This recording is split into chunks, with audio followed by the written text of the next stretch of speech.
Hello दोस्तों, आज की वीडियो में जानेंगे भारत के 5 हिंदू राजाओं के बारे में जो अपने दुश्मनों को कांटे की टक्कर देते थे।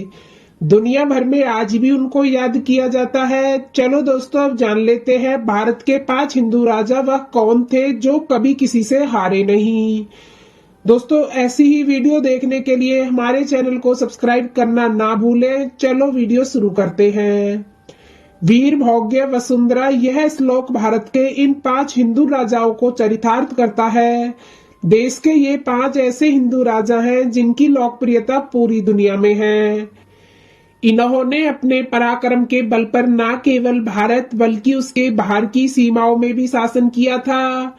भारत को दुनिया वीरों की धरती के नाम से जानती है। यहाँ का इतिहास ताकतवर राजाओं से भरा पड़ा है।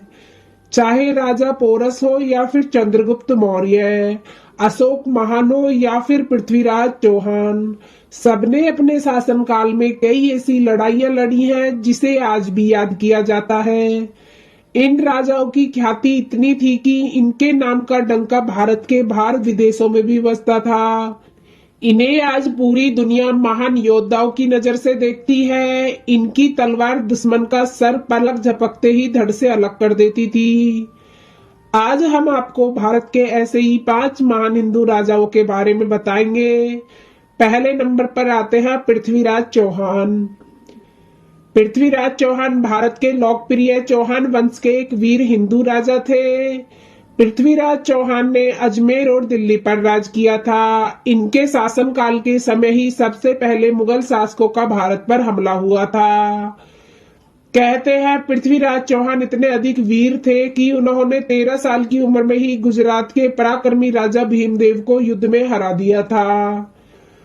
पृथ्वीराज चौहान 6 भाषाएं जानते थे। उन्होंने मोहम्मद गोरी को 17 बार हराया था। लेकिन सन 1192 में हुए दूसरे तराइन युद्ध में गोरी ने कन्नौज के राजा जयचंद के साथ मिलकर पृथ्वीराज चौहान को उनके मित्र चंद्रवर्देई को बंदी बनाकर उनकी हत्या करवा दी थी। दूसरे नंबर पर आते हैं महान राजा पोरस। भारत के महान हिंदू राजा पोरस का नाम जब भी आता है तो एक भारतीय होने के नाते हमारा सर अपने आप गर्व से ऊंचा उठ जाता है। पोरस सिंधु के राजा थे। उन्होंने सिकंदर के साथ इतनी वीरता से युद्ध लड़ा कि विश्व विजेता सिकंदर भी उनके साहस के सामने झुक गए। राजा पोरस का साम्राज्य सिंधु घाटी से लेकर चिनाब नदी तक फैला हुआ था। महान राजा पोरस और सिकंदर के बीच हाइडेन स्पीच का युद्ध 326 ईसा पूर्व में हुआ था। उनकी मृत्यु की सही तारीख के कोई परिणाम नहीं मिलते। हालांकि कुछ इतिहासकार कहते हैं कि राजा पोरस की मृत्यु 321 से 315 ईसा पूर्व के बीच हुई थी। तीसरे नंबर पर आते हैं सम्राट अशोक।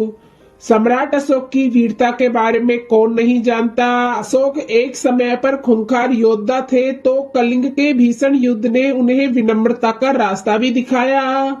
इसी युद्ध के बाद अशोक ने बौद्ध धर्म अपना लिया और शांति की ओर चल पड़े थे। कहा जाता है कि कलिंग युद्ध के समय लगभग 1 लाख लोगों की मृत्यु हुई थी। सम्राट अशोक के साम्राज्य की बात करें तो वह उत्तर में हिंद कुश से लेकर दक्षिण में गोदावरी तक यानी बांग्लादेश, अफगानिस्तान और ईरान तक फैला हुआ था। नंबर 4 पर आते हैं महाराणा प्रताप। महाराणा प्रताप की वीरता के बारे में तो हमने स्कूल टाइम से ही पढ़ना शुरू कर दिया था। आप में से बहुत से लोगों को महाराणा प्रताप और चेतक पर लिखी कविता आज भी याद होगी। आपको जानकर हैरानी होगी कि जिस वक्त महाराणा प्रताप का मेवाड़ रियासत में शासन उस दौर में था जब दिल्ली में अकबर का राज था। अकबर ने कई बार कोशिश की कि वह किसी तरह मेवाड़ हथिया ले, लेकिन जितनी बार उसने कोशिश की वह असफल रहा। कहते हैं महाराणा प्रताप 72 किलो का कवच पहनते थे और उनका भाला ही 81 किलो का था। नंबर 5 पर आते हैं वीर शिवाजी। वीर शिवाजी की वीरता का सबूत तो इसी बात में है कि उनके नाम के आगे ही वीर शिवाजी लगाकर उच्चारण किया जाता है।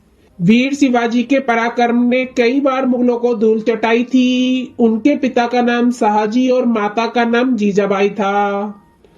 हालांकि कहते हैं कि इनका पालन पोषण इनके स्थानीय संरक्षक दादाजी कोंडदेव जीजाबाई और समर्थ गुरु रामदास की देखरेख में हुआ था।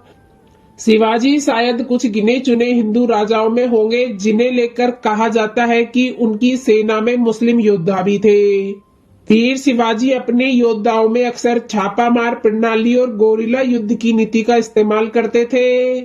इसी रणनीति से उन्होंने कई युद्ध भी जीते थे।